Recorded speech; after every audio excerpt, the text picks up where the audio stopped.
Chiefs Kingdom. I'm gonna be honest with you. When I saw this news, my first reaction wasn't anger. It was that quiet pause you get when you realize change is actually happening. Matt Nagy is gone, not just out of Kansas City, but officially landing in New York. And if you've followed this league long enough, you already know how this works. Coaches don't move alone. They bring familiarity. They bring trust.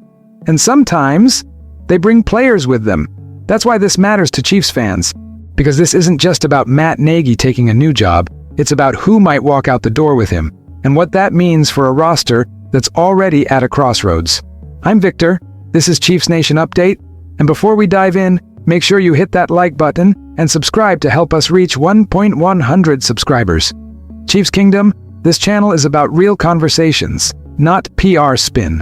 Alright, let's talk about the players who could realistically follow Nagy to New York. The New York Giants officially hired Matt Nagy as their new offensive coordinator, and this move didn't happen in a vacuum. The Giants fired Brian DeBole midway through the 2025 season, promoted Mike Kafka to interim head coach, but ultimately pivoted when John Harbaugh became available after being let go by the Ravens. Harbaugh is now the head coach. Nagy controls the offense, and that last part is key, because when an OC has real authority, he gets a voice in roster decisions, especially when it comes to players he already knows and trusts. So let's talk about the Chiefs players whose situations line up perfectly with a potential move to New York. First name, Marquise Hollywood Brown. This one honestly feels the most realistic. The Chiefs signed Hollywood Brown to back-to-back prove-it deals in 2024 and 2025. And while he finally stayed healthy last season, playing 16 games, the impact just wasn't what Kansas City hoped for. His 2025 stat line: 49 receptions, 587 yards, 5 touchdowns. That's not bad, but it's not difference-making either. More importantly, he got passed on the depth chart. Tyquan Thornton overtook him, and that usually tells you everything you need to know. From the Chiefs' perspective, it makes sense to move on. From the Giants' perspective, it also makes sense.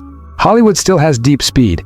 He's become more reliable in the intermediate game, and with Nagy installing a new offense, Brown's familiarity with the system could make him a useful, low-risk addition, especially for a team still searching for identity on offense. As a Chiefs fan, this one wouldn't hurt emotionally. It feels like a natural ending. Second name, Mike Caliendo. Now this one is trickier and more interesting. Caliendo has quietly been one of the most dependable depth pieces on Kansas City's interior offensive line for the last 3 years. He's played in 49 total games, with 7 regular season starts, and he started every game during the Chiefs' Super Bowl LIX run. That matters. He's versatile. He can play both guard spots and slide to center in a pinch. And for a Giants team that's dangerously thin inside, that's extremely valuable. Here's the complication.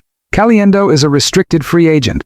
That means the Chiefs can match any offer he receives, and Kansas City may want to do exactly that, especially since they still need to evaluate younger linemen like CJ Hansen and Hunter Norzad. But if Nagy pushes for him, and if the Giants offer a role with more guaranteed playing time, this becomes a real decision point for the Chiefs. As a fan, I'll say this: losing Caliendo would sting more than people realize. He's not flashy, but teams win championships with players like him. Third name, Robert Tonyan.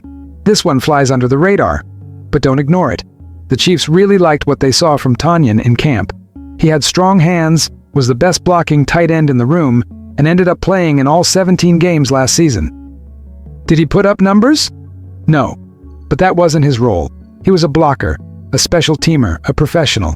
For a young Giants offense that desperately needs stability at tight end, Tonyan makes a lot of sense, especially for an OC like Nagy, who values reliability and role clarity. Now, the Chiefs would be smart to try to keep him. Depth at tight end matters, especially with Travis Kelce aging. But if Tonyan is looking for a clearer path to snaps, and Nagy is calling, this is another move that feels very plausible. Impact on the Chiefs. So what does all of this tell us as Chiefs fans? It tells us the offseason isn't just about who Kansas City adds, it's about who they choose not to fight to keep. Some departures are necessary, some are strategic, and some are just the natural result of coaching turnover. Matt Nagy leaving doesn't mean the Chiefs are losing core players, but it does mean depth, familiarity, and continuity are about to be tested. And after the season we just lived through, that's something to watch closely. This is one of those moments where you really feel the transition.